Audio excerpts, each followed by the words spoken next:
তিনজনে একটি গরু কোরবানি দিতে চাই, খরচ তিনজনের সমানভাবে বহন করব, গোশত সমান ভাগে ভাগ হবে, তবে দুইজনে দুই নাম করে এবং একজনে তিন নাম করে সম্মতিক্রমে মোট 7 নামে দেওয়া যাবে কিনা জানতে চাই। দেখুন, কোরবানিতে ভগ্নাংশ কেউ নিতে পারবে না, পূর্ণ একটা অংশ নিতে হবে। এখানে কেউ ভগ্নাংশ নিচ্ছে না প্রশ্নের ক্ষেত্রে, কিন্তু একটা গরুতে সর্বোচ্চ 7 ভাগে দেওয়া যায়, 7 ভাগে দিতে বাধ্য না। এর মানে এই না যে 7 ভাগে দেওয়া যাবে। একজনে 3 নাম দিয়েছেন অথচ টাকা দিয়েছেন 3 ভাগের 1 ভাগ। 3 নাম মানে 3 জনের তরফ থেকে দিয়েছেন, তো আর বাকি 3জন সমান করে টাকা দিয়েছেন। তার মানে এখানে হয় 3 জনের পক্ষ থেকে হবে বা এক একজনের 2 জনের তরফ থেকে দিবেন, তাহলে 6 জনের তরফ থেকে হবে। যেহেতু টাকা সমান দিচ্ছেন, টাকা দিচ্ছেন সমান, কিন্তু নাম একটা বেশি দিচ্ছেন, সেটা কিসের ভিত্তিতে?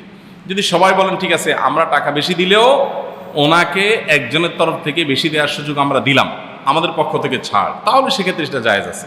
তাহলে ব্যাপারটা এরকম হবে যে একটা গরুর দাম ধরা যাক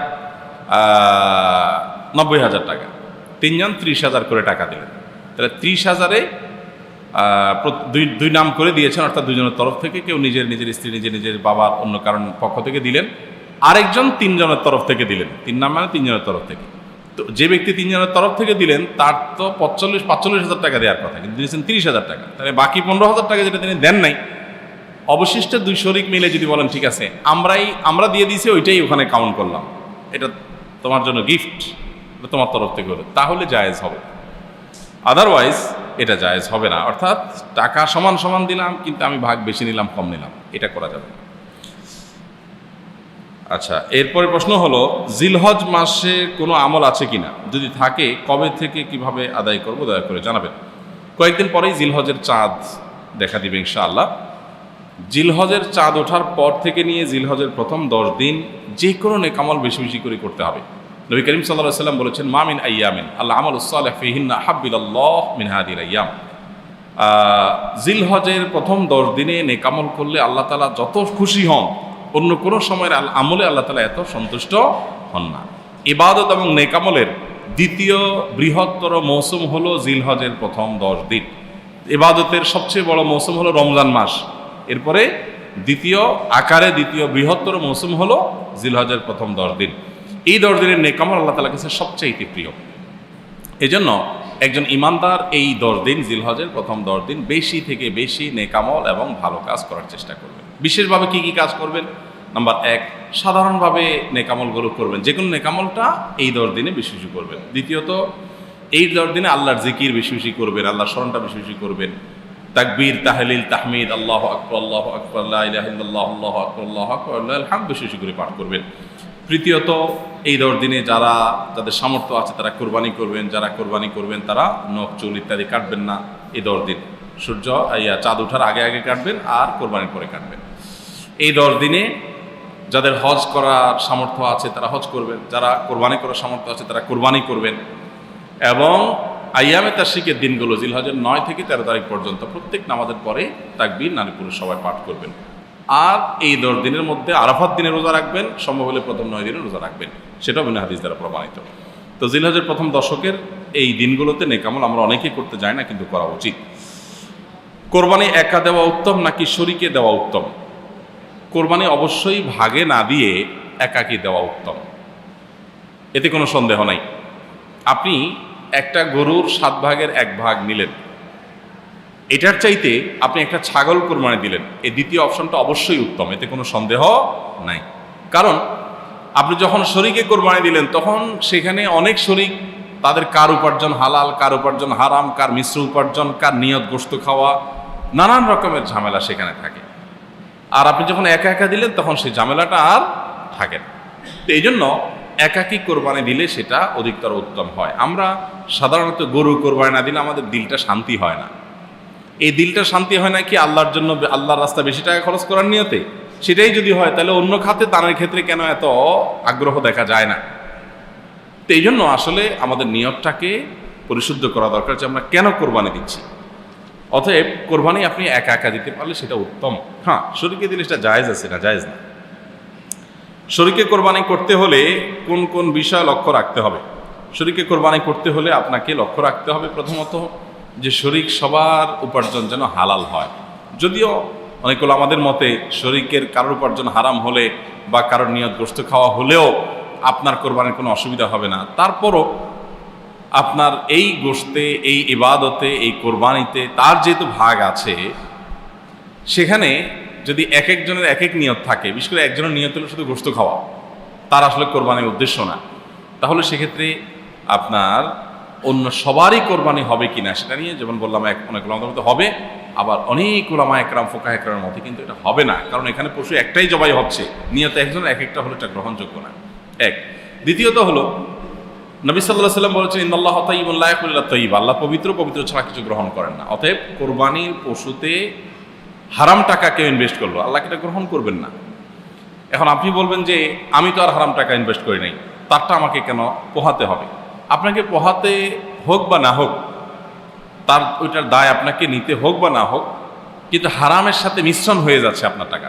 তো এই টাকাটা তো মিশ্রণ হোক, সেটা আপনি না চাওয়া উচিত। সেই সব জায়গা থেকে শরীকে কোরবানি করলে সবার উদ্দেশ্য ঠিক আছে এটা খেয়াল করা দরকার।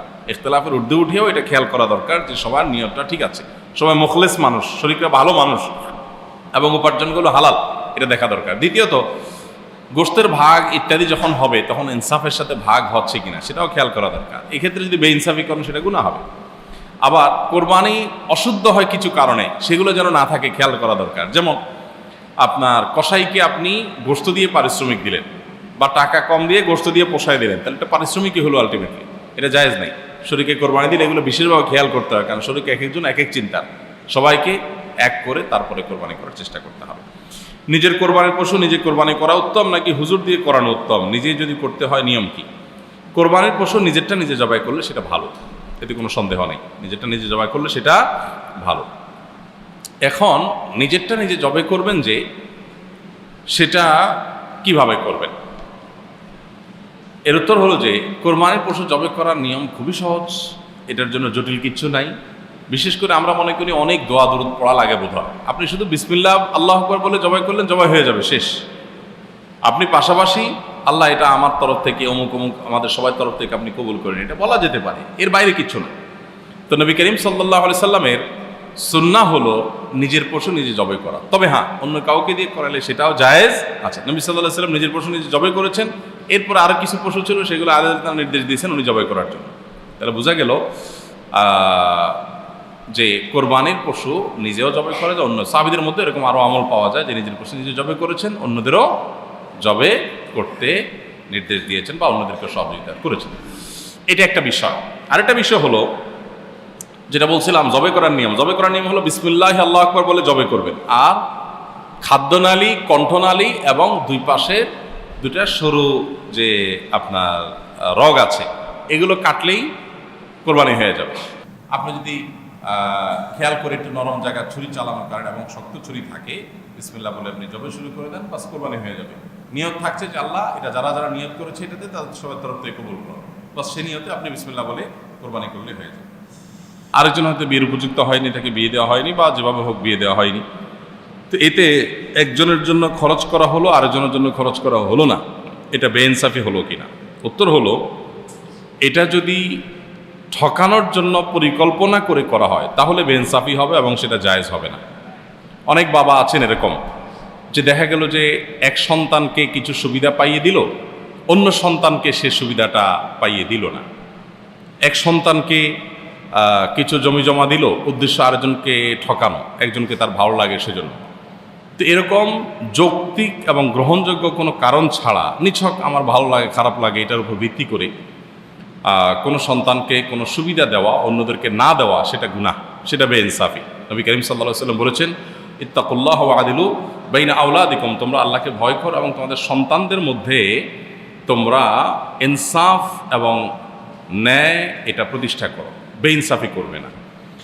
এখন কোনো সন্তানের যদি এরকম হয় যে তার পড়াশোনার প্রতি আগ্রহ আছে, সেজন্য খরচ করেছি, সে ডাক্তার ইঞ্জিনিয়ার হয়েছে, আর জন্য আগ্রহ নাই, মেধা নাই, সে পড়তে পারে নাই, তাহলে সেজন্য সে পড়াশোনা করতে পারে না দেখে তার পিছনে খরচ করা হয় নাই, এখানে ঠকানোর কোনো উদ্দেশ্য না, তাহলে এটা বেইনসাফি হবে না, এর কারণে কোনো গুনাহ হবে না।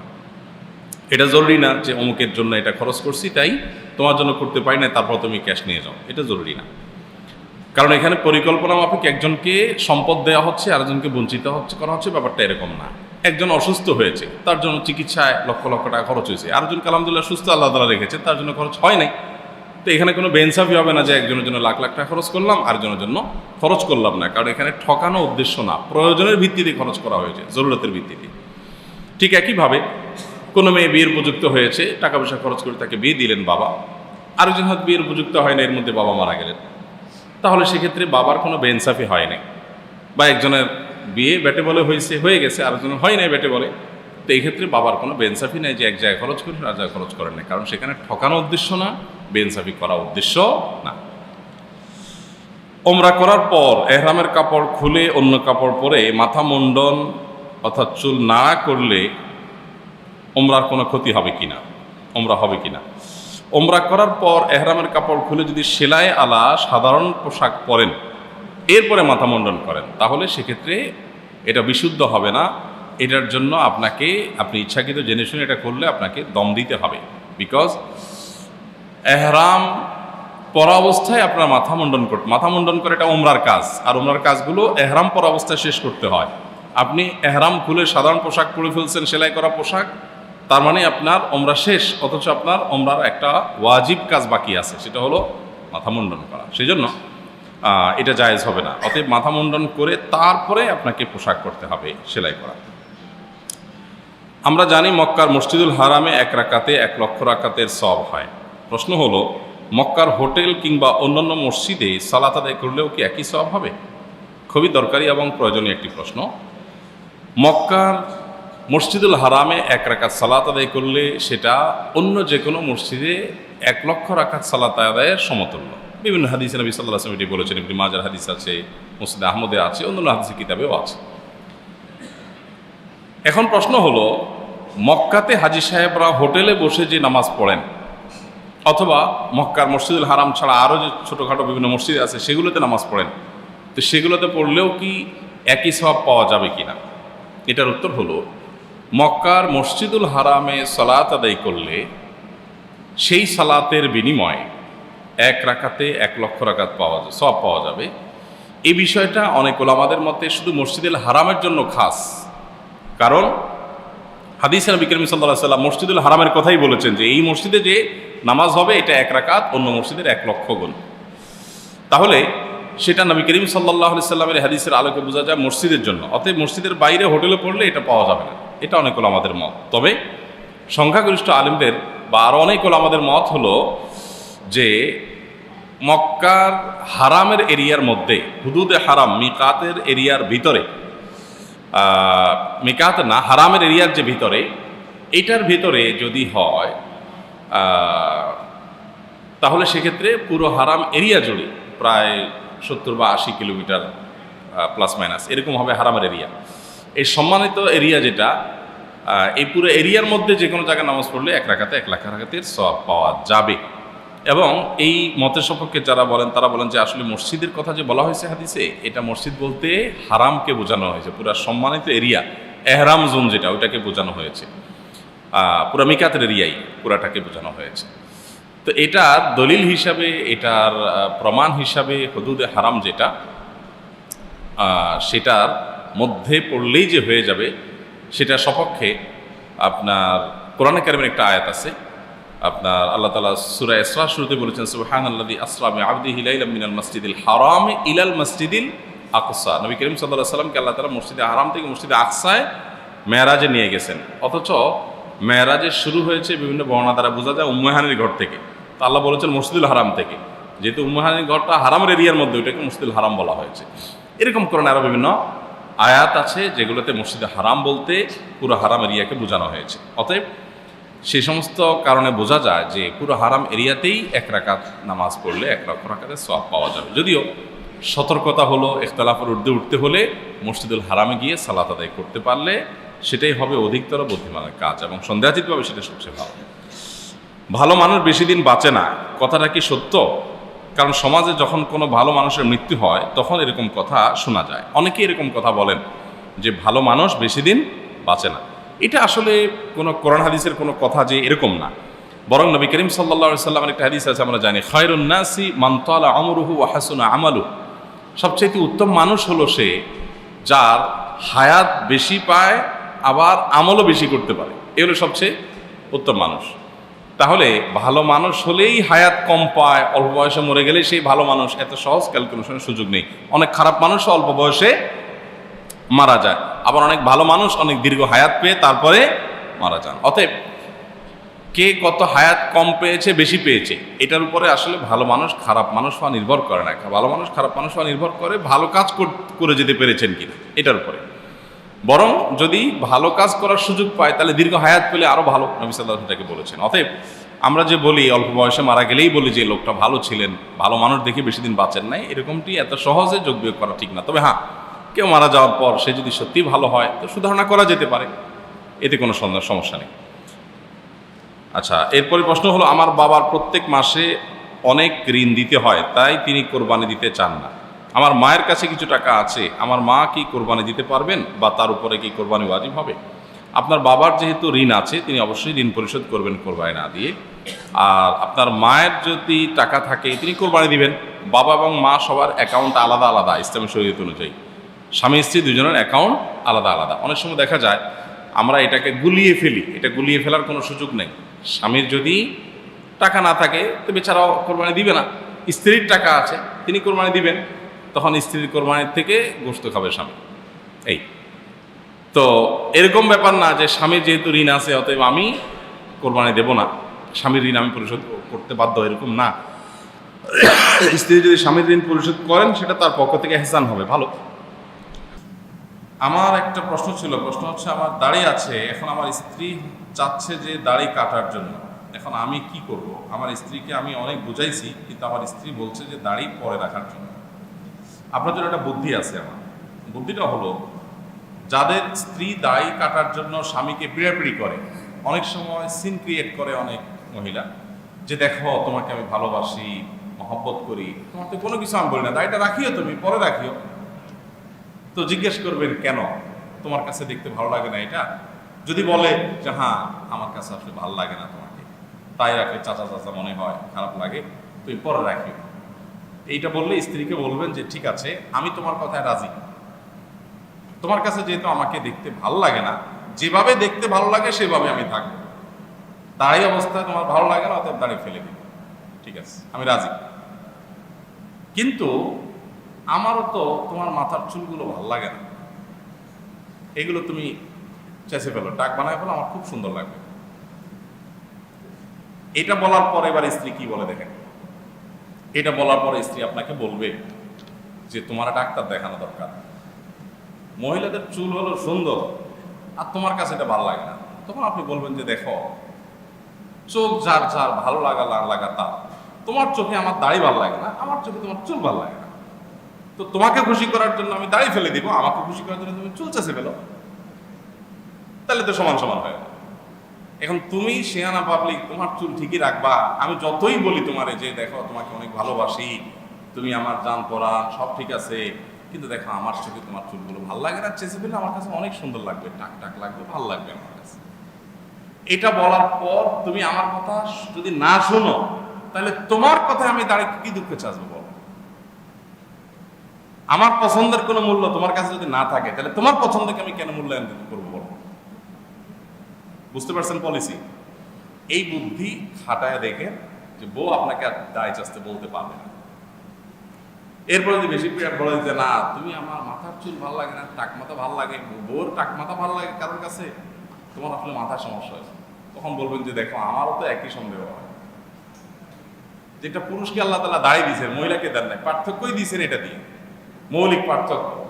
তো এইটা চেঁচে ফেলা মানে একাকার হয়ে যাওয়া, এইটা কারোর কাছে ভালো না লাগলে তারা তো ডাক্তার দেখানো উচিত। যাই হোক, সেই পর্যায় পর্যন্ত না যান, কিন্তু স্ত্রীকে বিভিন্নভাবে বোঝানোর চেষ্টা করেন। যদি না বোঝাতে পারেন তাহলে স্ত্রীকে খুশি করার জন্য দায় চাচা জায়েজ হবে না। লা তাআতা লি মাখলুকিন ফি মাসিয়াতিল খালিক, আল্লাহর অবাধ্য হয়ে কারোর কথা শোনার কোনো সুযোগ নাই। হারামে এক রাকাতে 1 লক্ষ রাকাতের সওয়াব কি মসজিদুল হারামের জন্যই খাস নাকি মক্কা হোটেলে নামাজ পড়লে একই সওয়াব হবে? মাশাআল্লাহ, এটা উত্তর আমরা দিয়েছি ইতিপূর্বে। মক্কার মসজিদুল হারামে 1 রাকাত নামাজ পড়লে 1 লক্ষ রাকাতের সওয়াব পাওয়া যাবে, এটা নিয়ে কারো সন্দেহ নাই, বিভিন্ন হাদিস দ্বারা এটা প্রমাণিত। এখন প্রশ্ন হলো, এটা কি শুধু মসজিদুল হারামের জন্য খাস, নাকি মক্কার অন্যান্য হোটেলে বা অন্যান্য মসজিদে নামাজ পড়লেও পাওয়া যাবে? এর উত্তর হলো, অনেক ওলামা ইকরাম শুধুমাত্র মসজিদুল হারামের জন্য এটাকে খাস বলেছেন, কারণ হাদিসে মসজিদুল হারাম শব্দের কথা বলে, শব্দ উল্লেখ করে তারপর বলেছেন সেখানে 1 লক্ষ রাকাতের কথা। যেহেতু হাদিসে মসজিদ শব্দ বলা আছে, বিধায় অন্য জায়গায় এটা পাওয়া যাবে না, এটা একটা মত।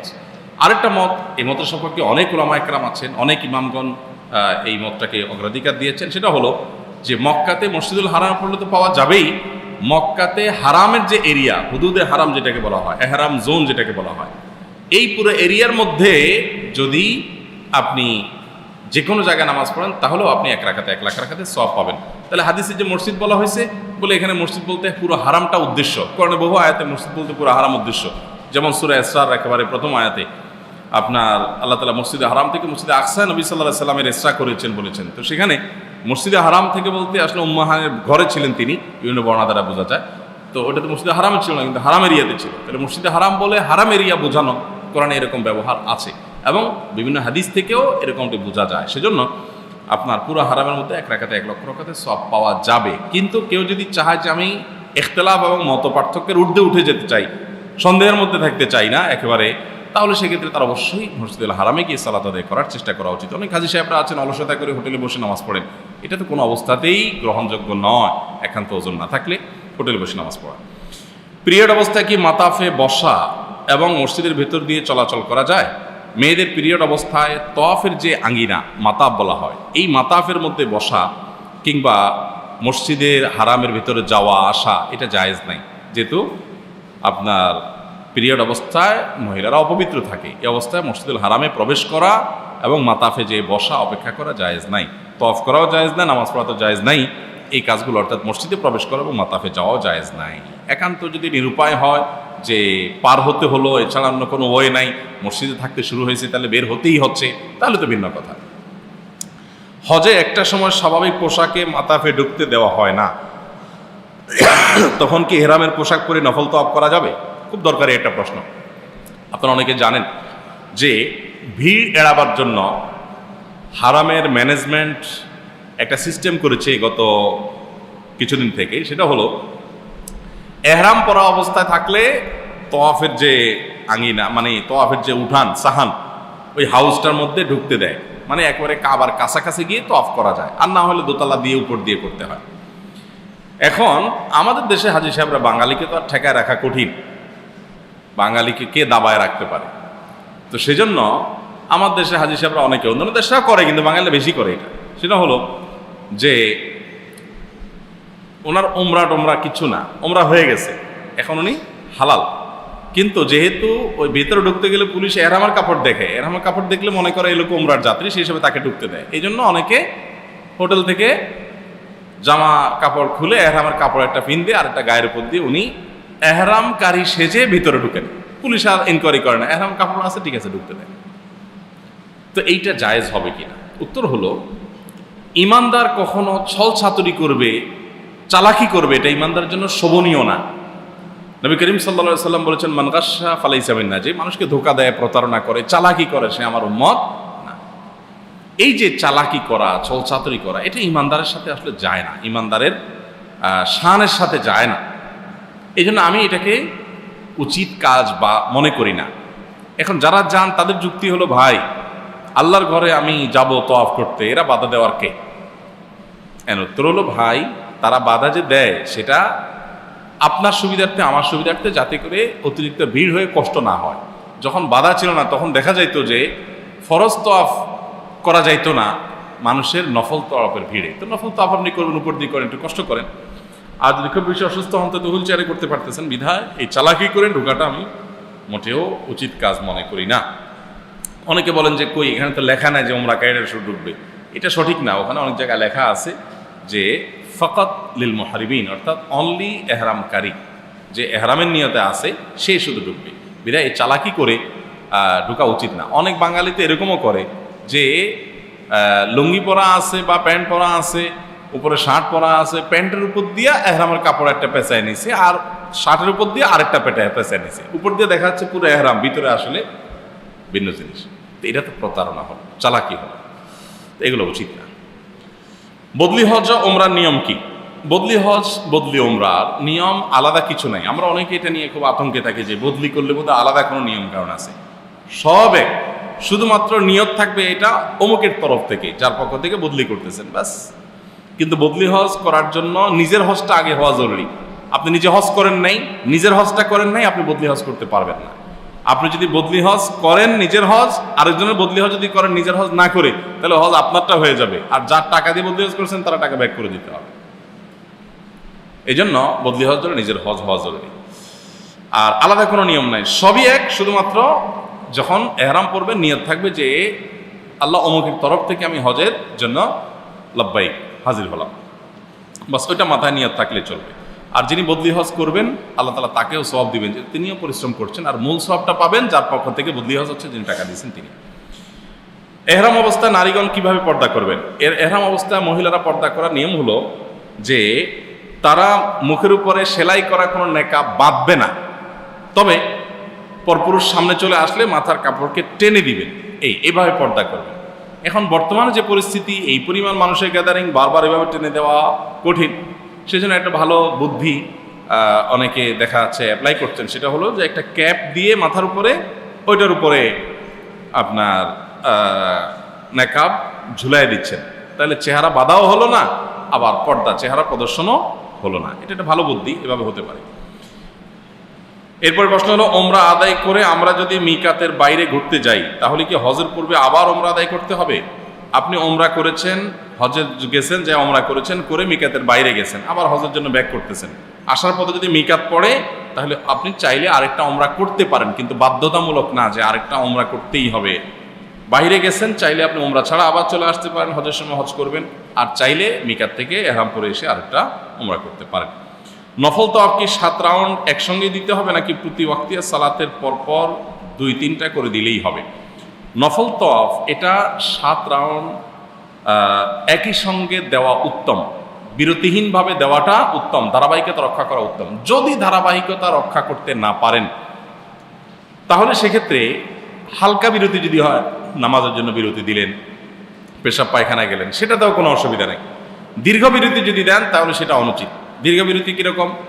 2 চক্কর দিয়ে রুমে চলে গেছেন, যা ঘুমাইছেন, খাওয়া দাওয়া করছেন, এরপর 2-4-5 ঘন্টা পরে আবার আসছেন, অথবা পরের দিন আবার আসছেন। তো এত বিরতি দেওয়াটা অবশ্যই উচিত না, এত বিরতি দিবেন না। তবে ছোটোখাটো বিরতি দিলে কোনো অসুবিধা নেই। এরপর প্রশ্ন হলো, অনেকে আয়েশা মসজিদ থেকে এহরাম বেঁধে 2য় বা 3য় ওমরা করে থাকেন, এভাবে ওমরা করা কি জায়েজ আছে? প্রথম কথা হলো, নবী করিম সাল্লাল্লাহু আলাইহি ওয়াসাল্লাম মক্কায় ওমরা করার জন্য যারা বাহির থেকে যাবে তাদের জন্য তার নির্দেশ ছিল মিকাত থেকে তারা এহরাম পরে যেতে হবে। অতএব বাহির থেকে গেলে অবশ্যই আপনাকে এহরাম পরে মিকাত ক্রস করতে হবে। ওমরা একটা করে ফেলেছেন, হজ করে ফেলেছেন, আপনার হাতে অবসর সময় আছে, আপনি আরেকটা ওমরা করতে চাচ্ছেন, তাহলে সেক্ষেত্রে আপনি হারামের এরিয়ার বাইরে গিয়ে যে কোনো জায়গা থেকে এহরাম পরে আসতে পারেন।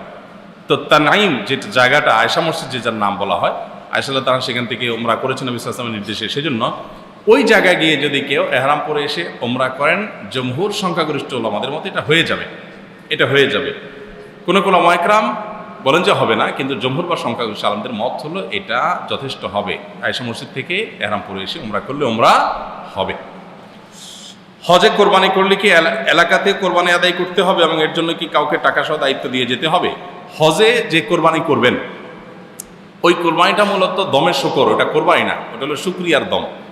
তো অনেক আমাদের মতে সেটা দিলে আর দাঁড়িতে কোরবানি দেওয়ার কোনো প্রয়োজন নাই। যদিও অন্য আমাদের মত হলো যে আপনি সামর্থ্যবান সচ্ছল হলে সেক্ষেত্রে আপনার তরফ থেকে দেশে কোরবানি হবে, এটা হলো মূল কোরবানি। আর ওখানে যেটা দিচ্ছেন ওটা হলো দমের শুকর বা শুকরিয়ার দম। এটা আসলে কোরবানি বলতে যা বোঝাটা সেটা না।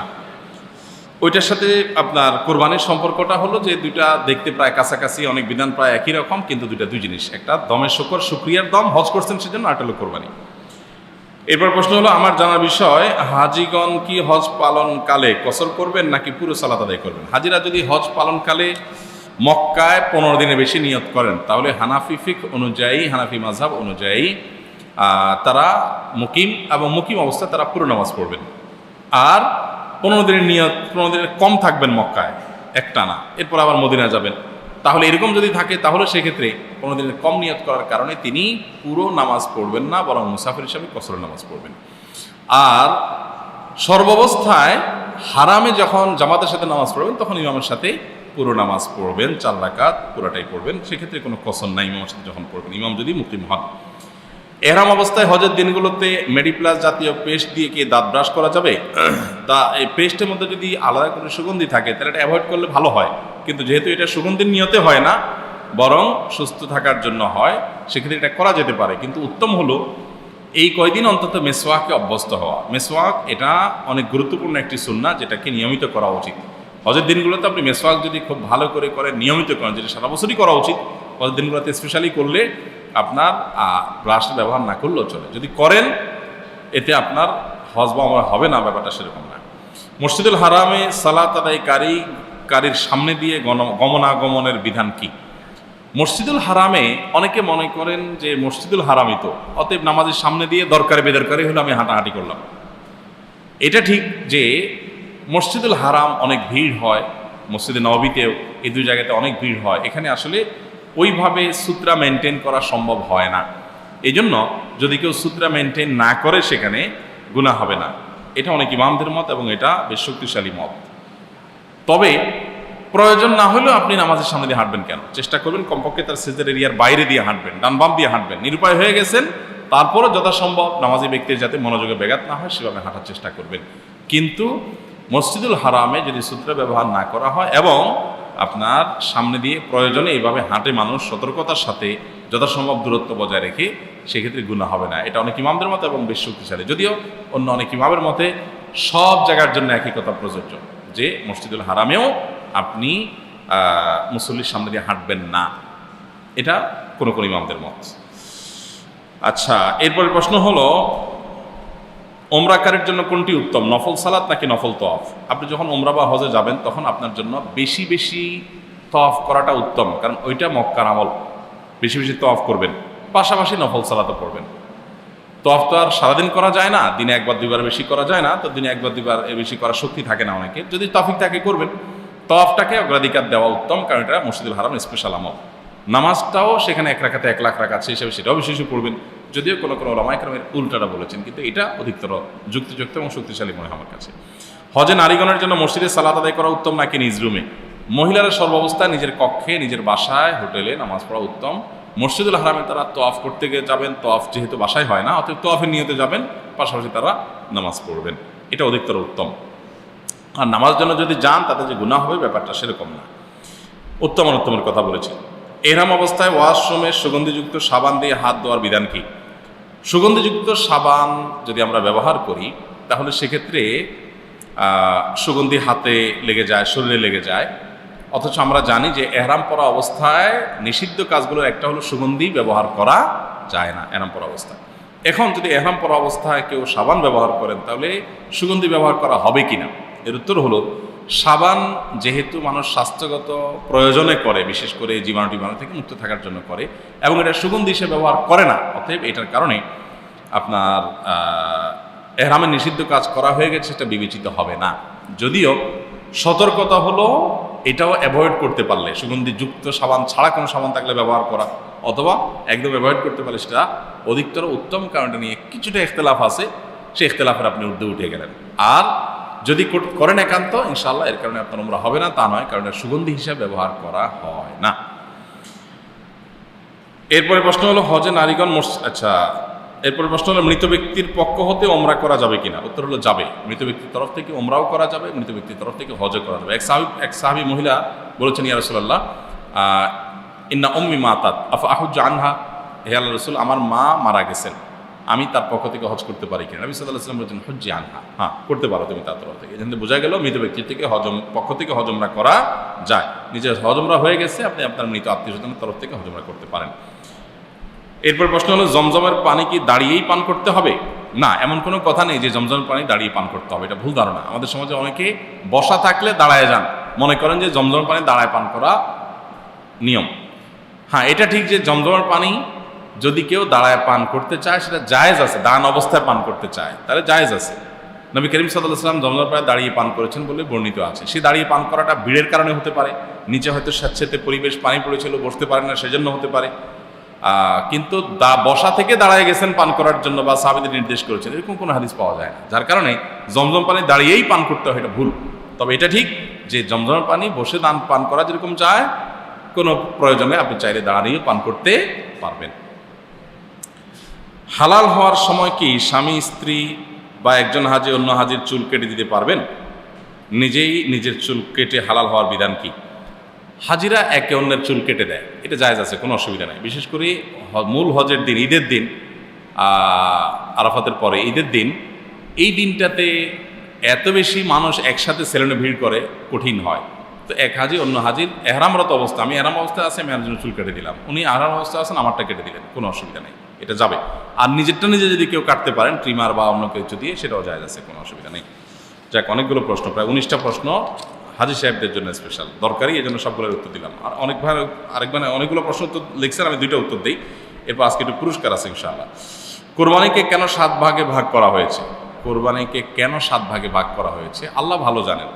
শরীয়তে কোরআন হাদিসে কোনো নির্দেশ দিলে আমি যদি কেন জেনে জেনে উত্তর করি, তাহলে তো আমি কেনর গোলামি করলাম, আল্লাহর গোলামি করলাম না। আল্লাহর গোলামি করার উদ্দেশ্য হলো আল্লাহ আমাকে করতে বলছেন করবো।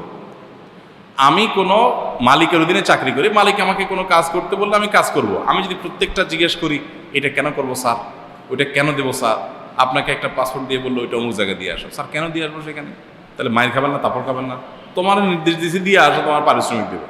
আল্লাহ নির্দেশ করেছেন, আপনি করবেন, আল্লাহর গোলাম।